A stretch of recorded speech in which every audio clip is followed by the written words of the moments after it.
বিপাকে পড়েছে সৌদি সরকার। দেশটিতে দিন দিন বেড়েই চলছে কুমারী মেয়ের সংখ্যা। স্ত্রীর মোহরানা টাকা জোগাড় করতে না পারায় সৌদি যুবকরা মেয়েদের বিয়ে করতে পারছে না, বাধ্য হয়ে বিদেশি নাগরিক বিয়ে করছে তারা। আর এইদিকে কুমারী মেয়ের সংখ্যা বাড়ছে দেশটিতে।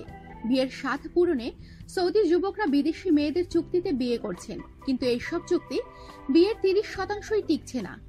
এতে দেশটিতে ক্রমাগত বাড়ছে একক নারীর সংখ্যা, যা নিয়ে রীতিমতো দুশ্চিন্তায় পড়ছে সৌদি সরকার।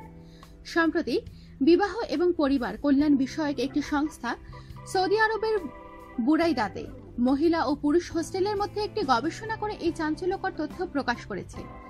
সংস্থাটির এক কর্মকর্তা সংবাদ মাধ্যমকে জানায়, পরিকল্পনা মন্ত্রণালয়ের 2010 সালের তথ্য অনুযায়ী দেশে অবিবাহিত নারীর সংখ্যা 15,29,418 জনে পৌঁছেছে।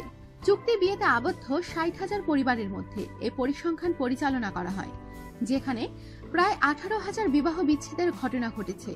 এই হিসেবে বিবাহ বিচ্ছেদের হার দাঁড়ায় 30%। এর কারণ হিসেবে ওই কর্মকর্তা বলেন, সৌদি আরবে অধিক সংখ্যক অবিবাহিত নারী থাকা সত্ত্বেও ছেলেরা বিদেশি নারীদের বিবাহ করছে, কারণ তারা সরকার নির্ধারিত মোটা অঙ্কের মোহরানা দিতে পারছে না। তিনি আরো জানান, সৌদি আরবে বর্তমান কুমারী সমস্যা মারাত্মক আকার ধারণ করেছে। সৌদি শেখরা এই অবস্থা থেকে বেরিয়ে আসতে নানা চেষ্টা করছেন।